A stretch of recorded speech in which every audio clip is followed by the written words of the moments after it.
into authentic conversations about ourselves and our community, exploring topics that uplift and inspire us, from personal growth to social change. So grab your teacup and get ready to join the conversation.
nights, sleeping with other men for his pleasure. However, it was revealed, like you said, that Combs was going to break up with her, and she continued with the hotel nights. What do you make of that? She's going to break up with her, but she continued with the hotel nights anyway. Does that help his case at all?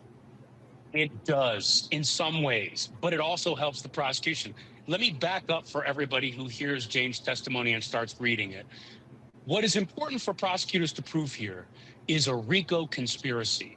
That's a pattern that's basically saying, in a nutshell, that Diddy is either assisting in or operating this sort of criminal enterprise, that other people are involved, and it's this pattern of criminal activity. Now, I want people to hang on to the word pattern. We saw Cassie up there for days talking about what he did with her. He started dating her. They start going out. He offers her the recording contract. They start working together. And then he starts engaging her in these freak-offs, according to her, and starts using these threats and coercion, according to her, in terms of, hey, you got to keep doing this or I'm going to take things away. Now we see Jane talking about the same thing. Stephen A., this is why I believe Jane's testimony is some of the most impactful testimony we're going to see in this trial. Because she now is talking about exactly what Cassie was talking about, which makes it a pattern. So I know that people are going to say, well, look, she could have withdrawn herself from the freak-offs. But look at what she's saying as to why. She's saying, well, he started dating me, and then we had this relationship. Then part of the relationship became these other things that I had to do, these hotel nights. And then he would say, well, I'm going to take, according to her, I'm going to take this housing away. I'm going to take these things away. It's the same kind of thing. It's a pattern. And in a way, it requires jurors to look at this and say, these women were in a position where they didn't feel like they had a way out. And Stephen A., let me touch on one other thing related to this. I think 20, 30 years ago, we might look at this case and say, well, why didn't someone just leave? Now we tend to look at these cases differently. We look at cases like R. Kelly and we see grooming. We see how people are conditioned into certain behavior, and then they start feeling like they can't leave situations. That's the case the prosecution is trying to build here. They're trying to show that Diddy is a person who strings people along, gets them in these relationships, gives them things, and then gets them in a situation that they feel they can't get out of, either by violence or coercion, financially or otherwise, and puts them in this untenable situation. So is it possible, before I let you get on out of here, that the real thing that's incriminating with him is the age of these ladies at the time he started their relationships with them? I'm guessing that based on what you alluded to in terms of how society was in the past, they would say it was consensual. Why could you just walk away from the situation? And then you bring in a grooming element. Well, if you're somebody in your 30s or your 40s, somebody might not want to hear that. But if you're somebody in your teens and you started dating this gentleman, then obviously you're going to be perceived as being a bit more vulnerable. And as a result, he's going to be the person in a position of power who manipulated that power to take advantage of you. Is that a good way of, basically drawing a synopsis of all of this and really crystallizing this for the viewers out there? I think it's part of it, but I don't think it's all of it. I think the fact that they were younger women may have made them a little bit more susceptible to his influence. I think his power dynamic plays into part of it. That a woman who's older could have also been swept into this power dynamic. And I think the way he conducted himself, at least according to the prosecution. But make no mistake, Stephen A., as you watch these people testify, like Jane, when she's talking about he had me take drugs across from LA to Miami. Now they're building the case of drug trafficking. When he talks about having her and then her later calling people, escorts, to come in from different places to do these hotel nights. Now we're talking about the sex trafficking element. What you're seeing here, when I talk about grooming, I'm talking about his MO, and they're trying to describe how he did this.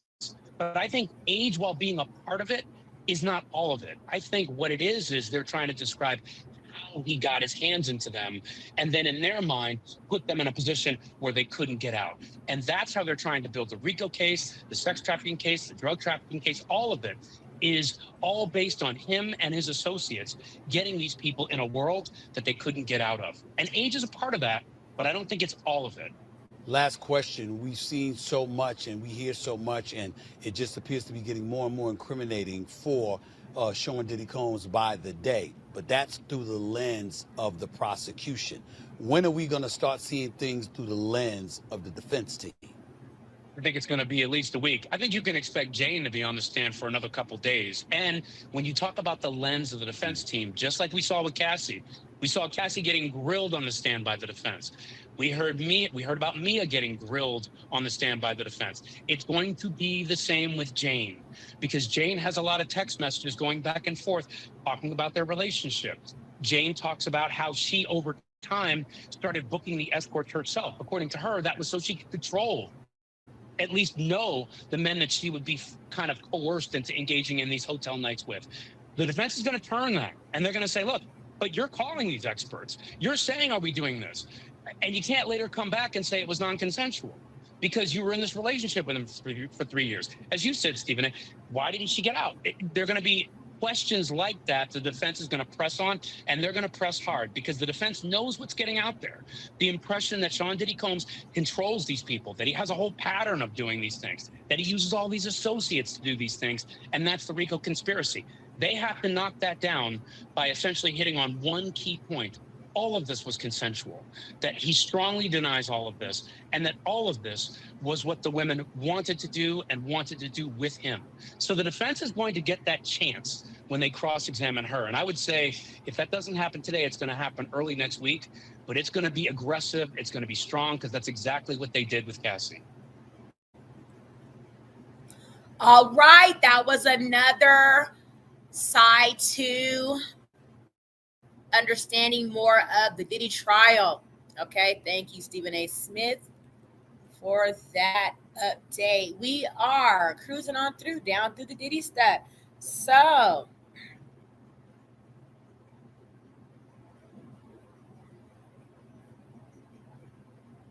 let's find some more stuff going on in the Diddy trial. More perspective, more revelations, who's saying what, you know, who is speculating the outcome of what's going on from what's going on currently. Do you guys think the prosecutors are making their case against Diddy? I'm hearing some things, right, that could tie into some low-level ends of stuff. Like, okay, he brought drugs. He gave me a pill. He had me transport, you know, a amount used for consumption, not distribution. And you see what I'm saying? So, like, with that being said, like I said in the thumbnail, is this a state case, or is Diddy in the right court? Is this for a state to try to, you know, should have tried to prosecute Diddy in, or is he in the right, you know what I'm saying, courtroom as far as like the case goes? He's in the feds right now. So let's keep on keeping on. Let's read some of the comments, actually. Some people are saying, bruh, witness Jane was in her early 30s when she started dating Diddy, and she was already getting $7,000 a month for her baby daddy. This woman know what she was getting into. She didn't want to give up that $10,000 a month Diddy was paying her. Even now, he is still paying her rent. She is not a victim. Says, make it make sense, 757. Okay. Day Nurse 80 replies to make it make sense, saying, you think money is a good excuse to beat a woman, bro? You're ward. Okay. Plus, he told her from the jump, says Monica M3738, what was he going to be? What it was going to be. And Diddy is still paying her rent. She thought this was more than what it was. She was his cat freak. Morally, he guilt trips her into participating, but it's not a crime. Plus, Banner was caught lying about the balcony incident. So that would be the friend of Cassie. That's where Diddy's trying to get the trial, you know, going to mistrial, however have you. Okay. She told Diddy, I don't want to do it anymore. He told her, okay, I'm going to pay your rent for the next 3 months and then it's over.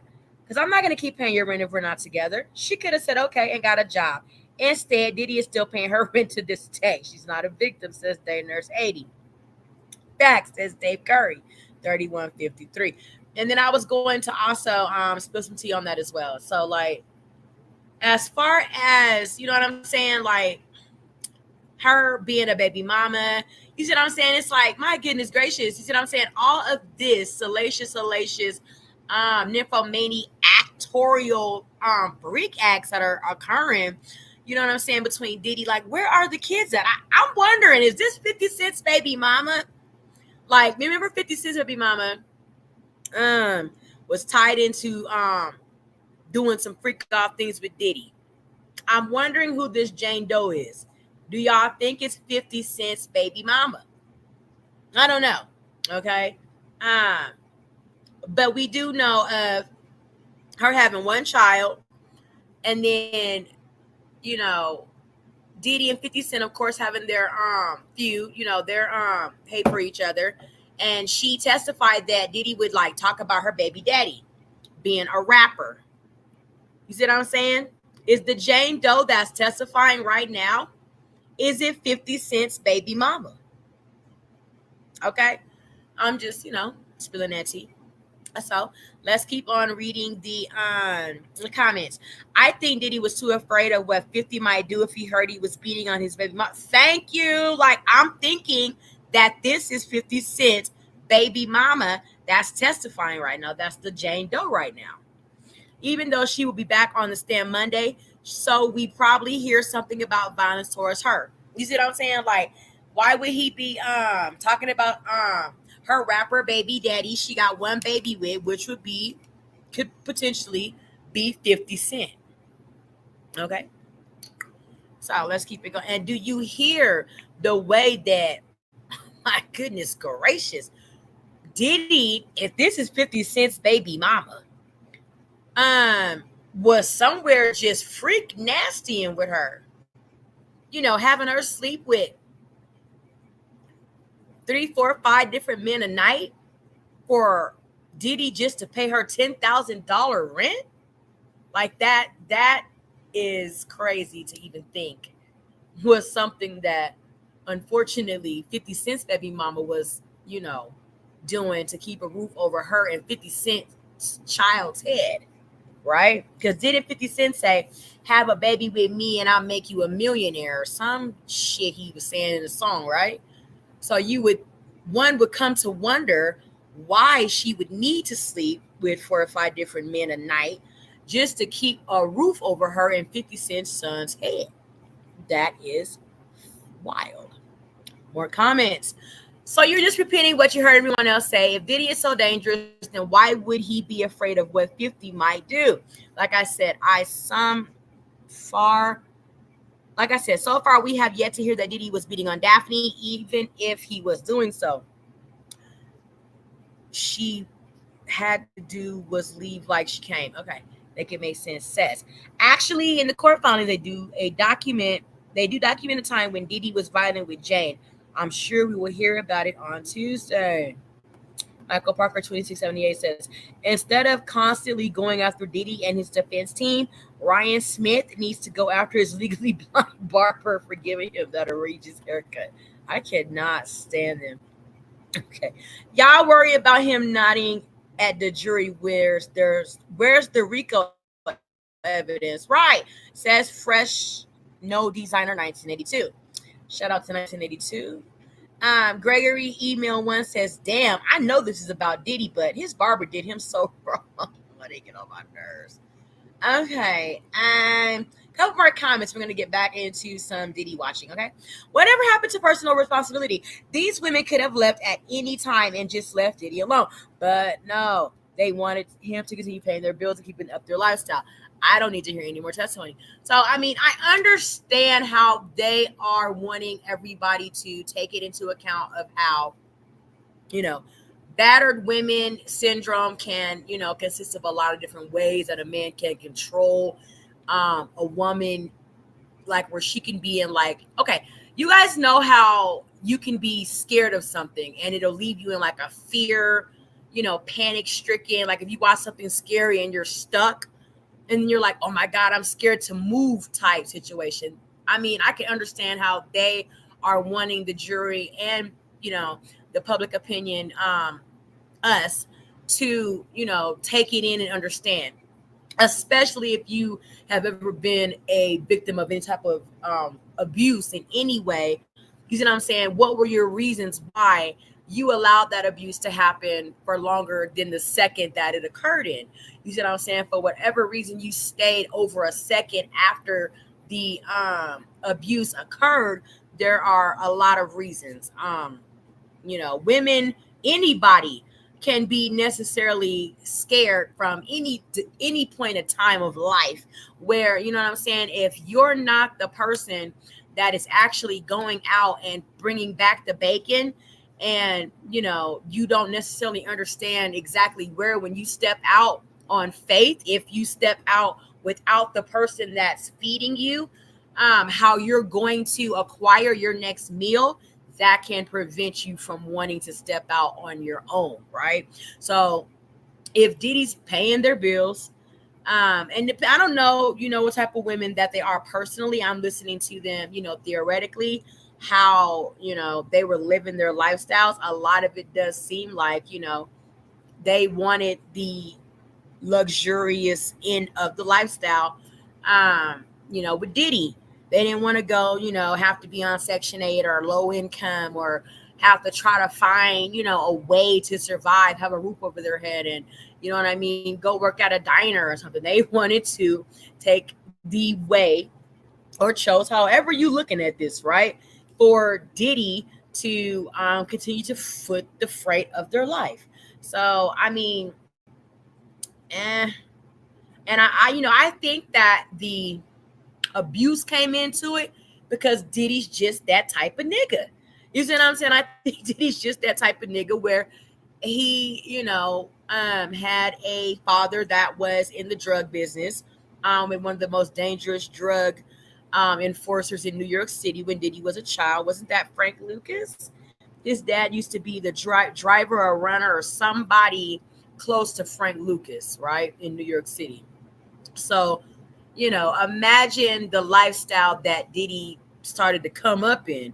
You see what I'm saying? And things that, you know, he was around, saw, you know, things like that. So Diddy took a more of a somewhat of a gorilla, you know, stepping on your throat type of, you know, approach when it came to life, right? So, you know, that I believe that whenever, you know, Diddy's nymphomaniacs, Cassie and the Jane Does and all these women that were so willingly eager to you know, sleep with however many men Diddy brought into the freak offs, however have you, if they gave him some type of backlash from it, or, you know, not wanting to do it manner, Diddy, you know, reverted back to what he knew his daddy, you know, was in and was around, and people in his life, and coming down through, so forth and so carrying on. You see what I'm saying? To where he would put his foot on a bitch's neck. So, you know what I'm saying? I don't necessarily think that this was just like something that it was like, oh, you know, Diddy is you know, just a violent, because so far I'm not seeing violent sex trafficker. Okay. However, I will say that, you know what I'm saying, Diddy is a monster in that sense.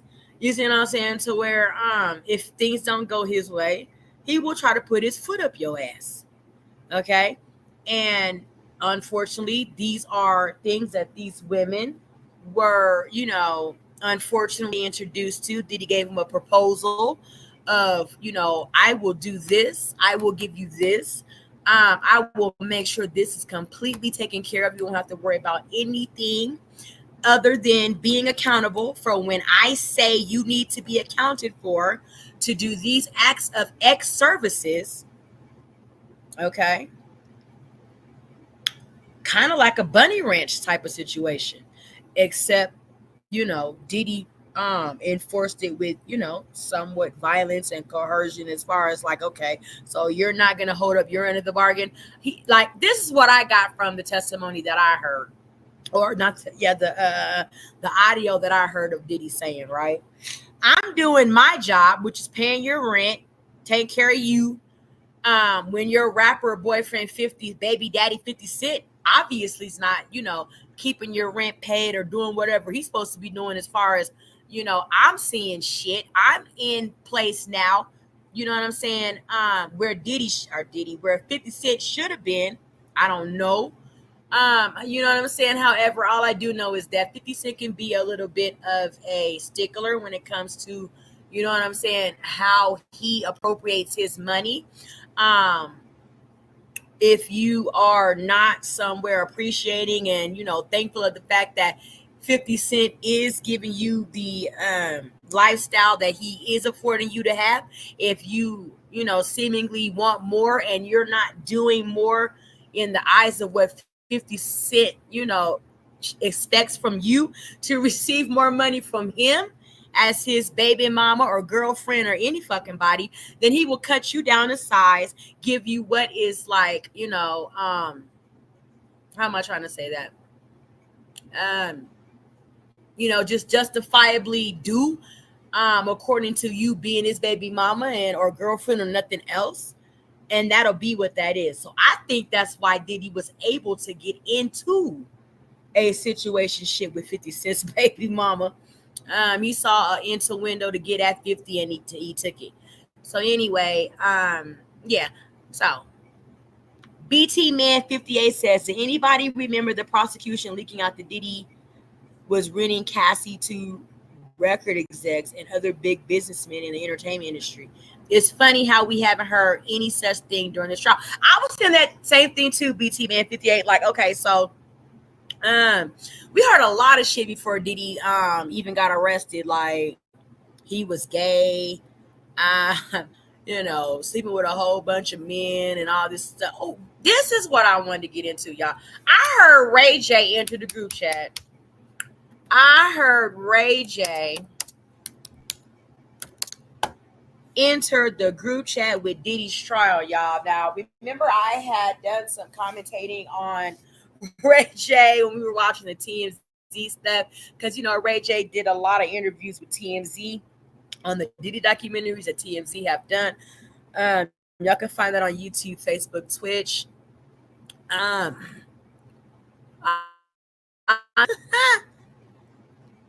have always believed that Ray J had some intertwinings with Diddy, freak offishly.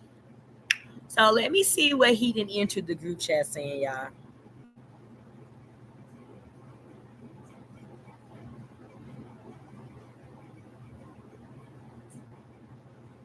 They say Ray J was mentioned briefly at the Diddy trial. Let's see.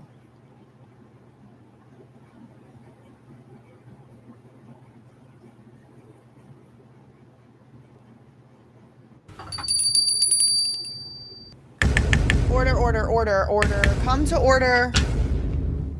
Ray J has been brought up at the Diddy trial. And it's not just incidental. There's been a lot of fake news swirling about with the Diddy trial. And I've had to make several videos about it because it aggravates me. The thing with the Wendy Williams, fake. Kanye West, fake. Prince, private performance, fake. All fake. Something that wasn't reported on at all was real, and it has to do with Ray J. Okay, the way I found out about this was make it make sense because he's been inside the courtroom. I am live on That Surprise Witness every day, pretty much Monday through Friday, every day Monday through Friday for the past several weeks, and except Memorial Day. Actually, no, there was a Friday and a Monday off. Most days I am live about the Diddy trial. I'm covering the Diddy trial. It's not televised. It's not live streamed. So you have to just read from all these different news sources in real time and try to kind of piece together. And sometimes they disagree with each other. Sometimes one will have a detail the other one don't have. And then together you can kind of get the outline of a situation that maybe might be going on in court. It is the funnest thing to me. Yes, funnest. To hear what people are doing all day while I'm live. They're like, I've been babysitting. Oh, I've been home with my kids sick. My favorite one still so far is this guy. Guy. He said he lays tiles. He's a tile layer. I'm like, yes. So I get into like describing what I'm doing because I just imagine my voice is booming across like somebody's like construction site. Somebody's like flipping a house or something, and it's just me talking about Diddy, reading it from like news sources. Anyway, None of them told us about Ray J. I didn't even talk about this. I didn't even know. I get off my live stream. Then I got to go start watching the coverage of the people that's been in the court all day because now they have a different perspective as well. So, Tisa Tells and Make It Make Sense. That's the main two that I will watch because they're in there every day. And then there's Infamous Sylvia reads the transcripts, and so does Down the Rabbit Hole News. And so I'll try to get as much from those sources as possible and then piece together what's going on. And then maybe the next day I'll have an update or whatever. Well, hello, update. We had to come all the way to the other channel because this needs its own moment. Not a single news source. They're reporting on everything else. Every other famous person done got brought up. Rihanna, Beyonce, Rick Ross, Lil Wayne, Nicki Minaj. I mean, they're name dropping everywhere and they didn't name drop Ray J. Y'all, and shout out to Mims, Make It Make Sense, because he's the reason I know. Now I know that some other YouTubers have now mentioned it, but that is how I found out. And so, we gotta talk about this. So what happened yesterday, at the time of this recording of this video, yesterday was June 4th, Wednesday, June 4th. It happened on Wednesday, June 4th in the courtroom. Bana was on the stand. Now, we've talked about Bana, I think, on this channel. Her government name is Brianna Bongolan, and she herself sued Diddy already in November last year. So just a few months ago, she sued Diddy. Now, this is the lady that said Diddy dangled her over the side of a 17th story building balcony. And we talked about balconies, and we did a whole balconies video with the Vanilla Ice and all of that. So Bana's the one that was allegedly dangled over the balcony. That is what she alleges. Now, this story, without her name mentioned, had also already been told in Cassie's infamous lawsuit that broke the floodgates open for the Diddy trial to eventually happen. So Cassie mentions this dangling her friend over the 17th story floor over whatever, the balcony, in her lawsuit, but she didn't use Bana's name. Well, yesterday, Bono came to the stand in the Diddy trial, but she didn't want to. She gets up there on the stand before the jury even comes in. She says, plead the fifth, which means she isn't going to answer any questions on the stand. And she has the right to do that because the Fifth Amendment guarantees you the right. You have the right to stay silent. The reason that you get read that is because the government, if they want to put a citizen in jail, they have to prove their case, and they have to do it without your help. So Bana said, nope, I ain't doing it. Sorry, I plead the fifth. I have a right to do that. Well, there is something that can override that right and force you to answer the questions, and that is if you're ordered by the court to do so. However, in order to override the Fifth Amendment right, you have to be promised immunity for anything you say. Now, this is the third person in the trial who's done this. We've seen other people do this, George Kaplan and Eddie Garcia. George Kaplan was a former assistant. He testified about some substance activity, and he didn't want to get charged for anything, so he pled the fifth. He was given an immunity ordered to testify, but given immunity so he won't be prosecuted federally for any crimes based on his testimony. Then there was Eddie Garcia. This is the guy that took a bribe, basically, from Diddy. He signed an NDA, and this was about that tape. Diddy basically spent $100,000 to buy that CNN Intercontinental Hotel footage, and he thought it was the only copy. Clearly it was not, but he paid $100,000 to this guard. And the guard that took the $100,000 and divvied it up, he pled the fifth. He did not want to testify, but he was ordered to. So then yesterday, Bana, balcony lady, she pled the fifth. They ordered her to testify. However, they gave her immunity. Now, the only way to overcome this immunity, she could still be prosecuted, and that's if she lies. Okay. So it's very important. If you have immunity, you really can't lie, because you might end up going to federal prison based on it. So it's not uncommon whenever people have immunity for to hear them say more often, I don't know, I don't recall. Because if they don't specifically exactly recall, like their behind is now on the line. That is the situation that Bana yesterday was testifying under. So Diddy's attorneys took full advantage, and they dropped perhaps one of the biggest name drops in the trial, and it wasn't even reported on. Maybe it has been now, but it wasn't during the live streaming of the trial. So Bana answers her whole first direct questions, direct testimony, and then it's time for Diddy's lawyers to come and ask the cross-examination questions. Nicole Westmoreland, this was one of the lawyers with Brian Steele in the Young Thug case. She represented him very recently, and so she's coming off of a popular celebration of sorts in the media, and she's very good. She's good at her job, for sure. So she reminds Bana of the immunity thing, and she's like, and you promised to tell the truth, right? And Bana's like, yeah. And Nicole Westmoreland is like, and who decides if you're telling the truth? And Bana's like, the prosecutors?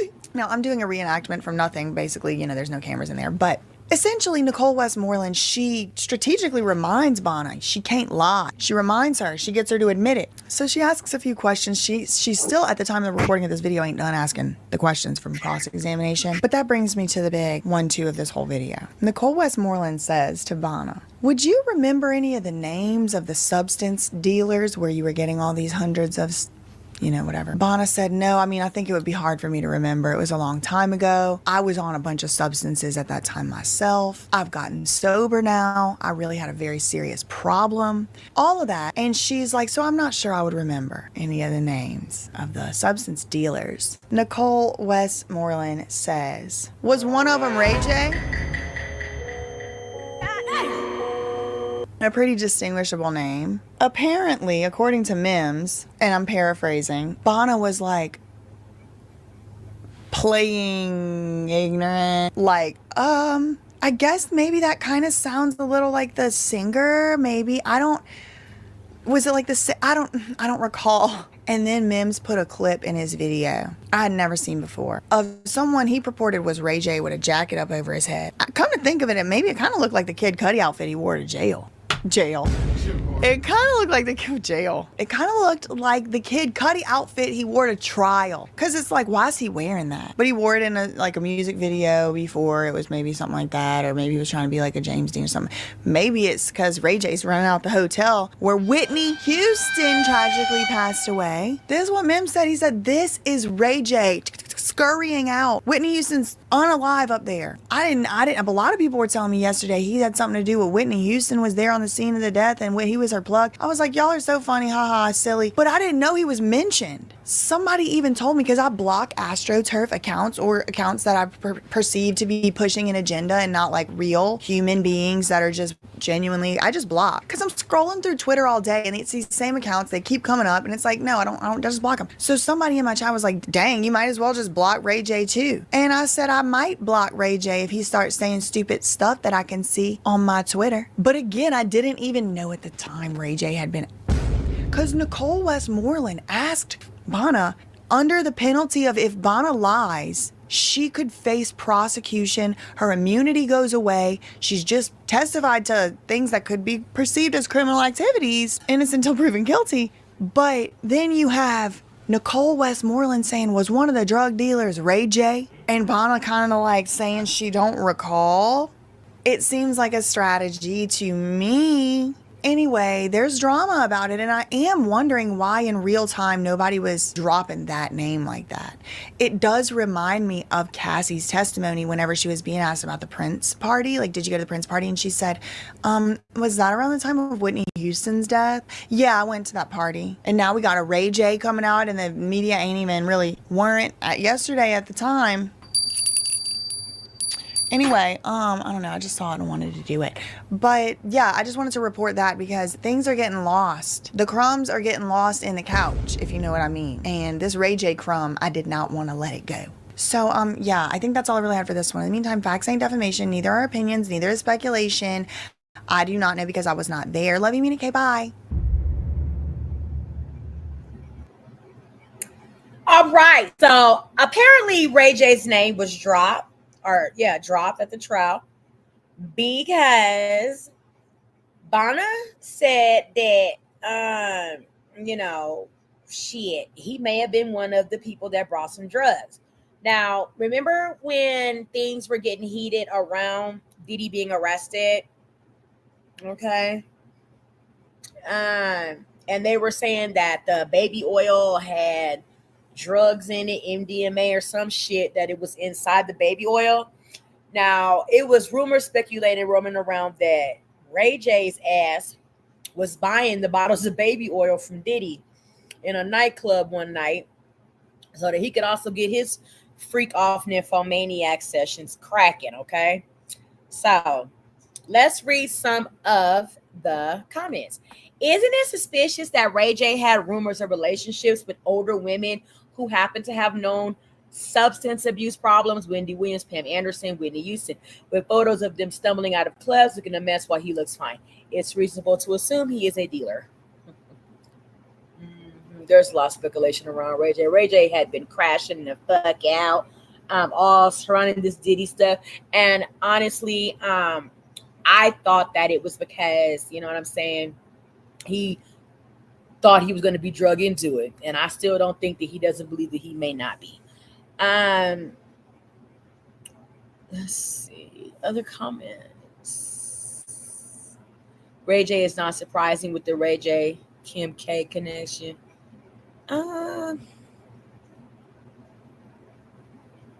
Ray J, the other star from Kim K's favorite tape.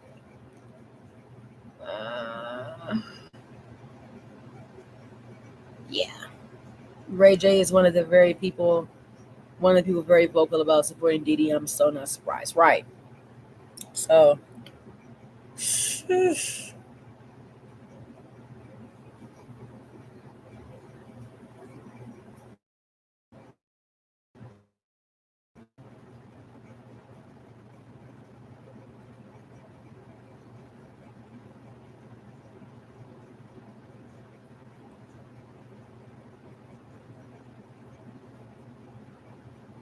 so let's listen to a little bit of what Nancy Grace is spilling tea about. Nancy Grace disgustingly despises Diddy. So we already know it's going to be a hate train, but we just want to hear any of the other facts that she may You'll have a rude awakening. You'll just have silence, and ain't nobody threatening you, and I ain't trying to go back and forth with no woman. Then after that, you better get on your job. That's really, that's all it is. Ain't no threat, I'm just being clear. Straight out to the federal courthouse in Manhattan, standing by investigative reporter Lauren Conlon, star of Pop Crime TV. Lauren, what happened in court today? Essentially, we're seeing a lot of breakup texts, and breakup texts. Jane is expressing over and over again that she feels used, she feels like a sex slave, and she really wants to stop. And I think what the government is trying to show here is that the way that Diddy responds to these texts is, you know, he'll send a screenshot of his knees from his doctor saying his knees are horrible. And then Jane will sort of push her frustrations aside and go to be with him. And I think they're trying to say, okay, well, he manipulated her over and over again. And then we've also heard voice memos from Diddy to Jane where he's kind of calling her crazy. And that's seems to be a theme of what we're hearing from him as a response to her. You're crazy, you're crazy. He also says things like, no one's forcing you to be here. We're consenting adults. But again, the fact that he pays her rent comes up a lot. Joining us at the Monahan Courthouse, Tisa Tells with us, investigator and commentator, host of Tisa Tells on YouTube. Wait, Sean Combs actually trying to tell Jane, not her real name, that he has a girl over in workout tights and a workout bra at his house, and all they're doing is working out. And when she rightfully gets angry, he says, you're crazy, I'm leaving you, I'm not putting up with you, I'm single. And in the earlier message that was played in court, Troy Slayton was pointing out messages from her to him, trying to get out of hotel nights. He says, get on your job, because that's really all it is. Okay, describe these two messages we just heard. Okay, so that first message, I think, was the first moment that Diddy's defense team said, we need another mistrial motion. Because when that message was played and he said, you need to get on your job, I believe everybody's mind flashed to Cassie when Cassie said, this was my job. But at that moment, there was one juror, and I think this gentleman encompassed what the courtroom felt. He literally put his hand on his head, rubbed the top of his head, and just took a deep sigh and dropped his hands. It literally hit the courtroom like a bomb. Again, the prosecution, I think at that moment, everybody said, okay, this is RICO, this is sex trafficking by fraud. But when it descended into the gaslighting, where she's still saying in her sweet honey voice, you know, I tried to be everything he wanted, and I wanted to be everything for him. And then I see him give this girl everything I didn't have.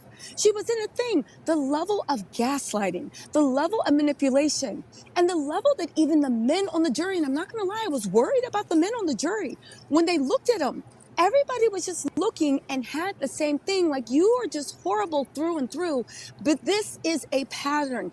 It is a game. And why this girl is so in love with you, you are literally doing the pimp Romeo tactic of love bombing her, grooming her, and then pull her back. It was really, really bad. And I think at that time, they said, we need a mistrial. We need to try to derail this train. So. Joining me now, host of Naughty But Nice podcast. You can find him at robshuter.substack.com. That's Shooter, Shuter, author of The Forward Answer, and more importantly, for tonight, the former PR guru for Sean Combs. I was concerned that when you heard his voice on those messages, it might give you flashbacks. But see, he would show one side, the side that you orchestrated, Rob Shuter, to the public, the glam Diddy. But now we're learning about Pimp Diddy. That's what we're learning. This woman, Jane, had mouth sores, repeat urinary tract infections, and would be forced to hold weird sex positions for hours on end, to where she actually developed a back ailment. Yet you heard the way he talked to her, basically throwing her back in the ring. Thoughts? It's really an alarming, a horrifying insight. I've spoken to you before, Nancy, about how Diddy sees his life like a movie. He plots his life out. I think Jane here has outdone her teacher. The pupil has become the master here. What she did on the stand was so amazing. It started as a love story, as a rom-com, and it turned into this horror movie. It was very theatrical, it was very cinematic, and it's going to be very impactful. I spoke to my Diddy sources, and for the first time during this trial, I'm told they're really, really nervous. They were confident, overconfident for a long time. Nancy, that tide has changed. Now they fear. They're real fear coming out of Team Diddy. How is Combs and or his defense team, which is a multi-million-dollar ensemble, how are they responding? So the defense team, Tenny Garagos and Mark Agnifilio, okay, they seem to always be in a constant huddle. But here's the weird part. I firmly believe Sean Diddy Combs is in complete control of his legal team. He's always furiously writing notes, telling them, interrupting when they're doing their questioning. He's supposed to be. Passing notes He ain't for them paying to the pay people attention. all that money They for fucking they nothing. have been They didn't miss a furiously goddamn huddling to thing. themselves, but then also looking at Sean to actually see how he's taking it. How's he behaving? Oddly, also, I think that's when you really see his His asshole is issues on the with line. power and He control. finished After the judge yelled at him last the week, source of the he's free been calls. oddly Goddamn it. staring at the judge, deciding to get up for no reason in the middle of court so he could pour himself a glass of water, doing all these weird games, for lack of a better word, but it's starting to reek of desperation. And that's why it's so odd that when you hear about the mistrial on the outside, yeah, it sounds like they might have something, but in that court, Jane is having them in a meltdown, and Diddy seems to have a constantly angry and kind of defiant look when his mask slips, and he keeps trying to keep it cool, but they're looking at him. I think the real Sean Combs is starting to come out. Rob Shuter joining me, wildly popular podcast, Naughty But Nice, at robshuter.substack.com, former publicist for Sean Combs. Okay, what is going on behind the scenes? You worked for him for years. Did you hear what she just said? Doing Yes. anything because the judge told him he would be expelled from the courtroom if he couldn't behave. He doesn't want that, right? But he's, instead of making faces at the jury, he's now doing other antics to break the flow of Jane's testimony. What's happening in that little head of his? He's a master of deceit. He's a master of changing the subject. He knows exactly what he's doing. First of all, I just want to say, I don't believe somebody has said no to Diddy in maybe a decade, maybe even longer. And so this will be a real shock to him that a judge, he's not in charge of that room. I can't imagine many rooms that Diddy has been in over the last 20 years where he's not the boss. Diddy is the boss of every restaurant he walks into, every recording studio he walks into, every photo shoot. He is not the boss in this court, and that is going to really play on him. So he's trying to get as much power, as much control as he can by these antics, by getting up, by pulling faces. It's not going to be tolerated. So Puffy, Diddy has been put in his place, and Diddy put in his place, I believe, is like a lion trapped in a corner. He's going to lash out, and I think that's exactly what the prosecution wants. We're going to see the real Diddy. And you know what, Rob Shooter? You, with all these years as a PR expert, the jury can very likely smell the stink of fear. You can actually, it's like a presence in the courtroom. Once the tide turns, suddenly the whole dynamic changes in the courtroom. And I want to hear from your point of view specifically how Sean Combs is responding to this turn in the tide. He'll be shocked. So at first he'll be in denial about it. I've been at a lot of his shows and some of them did not go very well.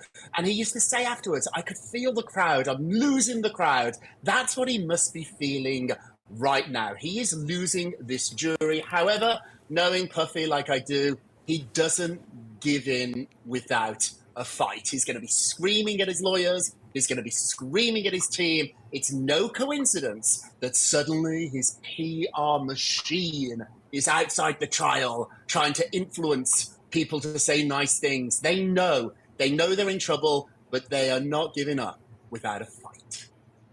So Tisa Tells joining us at the courthouse. I know you're not an actress, but could you just display for me some of the disgusting looks the jury is making? I got to see this.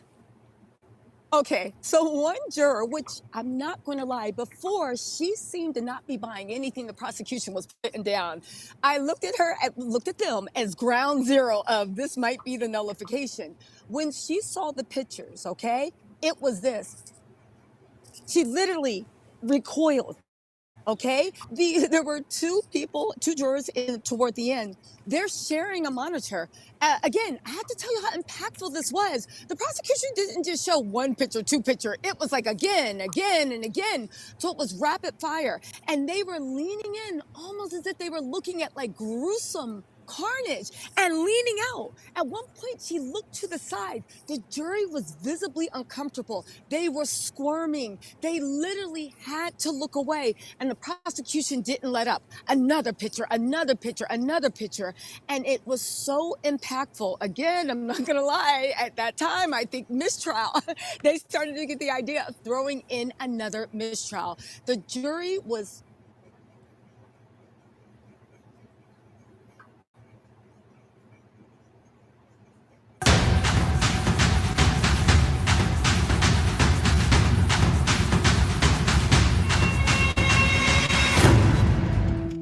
demanded you 24 hours a day, 7 days a week. He could be really bullying. He could also be very charming. It was really gruesome. It wasn't a job. It was a life. He took over your life. You had to have seen Diddy's face. He literally was like, what is even happening right now? His jaw was on the ground. The legacy of Sean Combs? Are you kidding me? What about all the women that we're hearing from? One after the next woman of color that has gotten a beating from Sean Combs. No one seems to hear that. Could you show? All right, Nancy Grace is coming in hot, y'all, with all of the, YouTube stars. She got Tisa Tells. She got Armand Wiggins. Y'all, when y'all come in here, please remember to like and subscribe. Keep those teacups up and drop the teacups down in the chat. Y'all are up late night with Tanisha Talks Teas. We are on Diddy trial day 15 through current. All right, let's keeping on with Diddy. Up now is Nancy Grace with all of the YouTube stars that are down at the Diddy courthouse, the courthouse Diddy trial. Okay, let's get into it. Let's get it. Him the shots of that gash on Cassie's that's forehead, not sex trafficking. the busted that's lip. Violence. See, that's how This you is win a all your complete cases. case. You say, hey, This is a Don't listen to that. Look over here. Black eyes, fat lips, and I think many of us watching here all feel the same way. I mean, justice for Cassie, Nancy. Bombshell tonight. TGIFD. Thank goodness it's Friday, Diddy, because this has been an incredible week in the courtroom. I'm talking about that multi-count federal indictment against Sean Combs being tried right now, United States versus Sean Combs, in the Monahan Federal Courthouse in Manhattan. Straight out to Lauren Conlon standing by at the courthouse. Lauren, what happened today? Today in court, we heard from the government cell phone expert, the forensic expert who did the extractions on Cassie Ventura's cell phone. He talked about extracting a significant amount of deleted data and why certain things would appear on the screen in evidence as we're seeing it. So, for example, a deleted text thread might not have certain users' names. So we've seen blanks, we've seen duplicate names, and he explained all of this away. After that, we heard testimony from Jane Doe, who is victim 3. Now, Jane Doe described meeting Sean Combs early 2020, and she met him through a friend while they were on a girls' trip. And she testified that this friend was once in a relationship with Diddy, so she kind of kept her distance. They exchanged numbers, and from there, they began a relationship after her friend moved on. And she actually talked about the fact that she was in a relationship with Sean Combs from 2020 all the way up until his arrest. Now, Jane Doe testified that the relationship truly started off as a fairy tale. He took her away to Turks and Caicos and then the Bahamas, but he also offered her $10,000 after this trip. He said, you know, I know that you haven't been able to work while you're on this trip, so here's some money. She talked about being a content creator, so that was her main form of income. She's also a single mother. And from there, the government kind of started to ask, well, which cities did he take you to? Did he pay you money often? To which she testified, you know, he paid me money frequently. He ended up paying her rent at some point. And eventually, about 3 or 4 months into their relationship, that's when he brought up being with another man. And he said this was a fantasy. And she said, okay. She didn't think that he was actually serious. Well, it turns out he was serious. She went to the bathroom, and this was after they had already been engaging in sexual activity for 12 to 15 hours prior. He goes and he calls someone he knows named Dawn and arranges Dawn for that very night. And then she describes going to a hotel room that night in Miami, corroborated the oil, the assistant setting it up, and then said she engaged in this act with Dawn while Diddy watched. Again, what we've heard before. And then after that, she said it was pretty much a door that was opened that she couldn't close. She testified telling him in writing numerous times that she didn't want to be with other men. She wanted to be with him, but because he was paying her rent, she felt obligated. She said her only form of income, because she always had to be for Diddy, was Diddy's money that he was sending to her and the child support she was getting. Okay. Could you tell me how the jury was reacting, Lauren Conlon? The defense was actually admonished today when the judge warned them that Diddy was actually looking at the jury and kind of nodding his head during Nicole Westmoreland's cross-examination of Brianna Bongolan. Apparently, he had gotten this warning before, and the judge told the defense if he does this again, he will be removed from the courtroom. Joining me now, a special guest, longtime friend and colleague, Rob Shuter. Rob was Sean Combs' PR guru for years. He no longer works for him, thank goodness.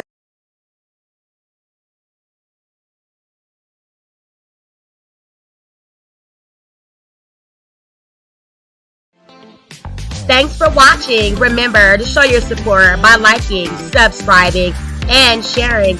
It's a blessing. Keep your teacups filled and ready for my next upload. Until then, stay inspired and remember, always stay dipping.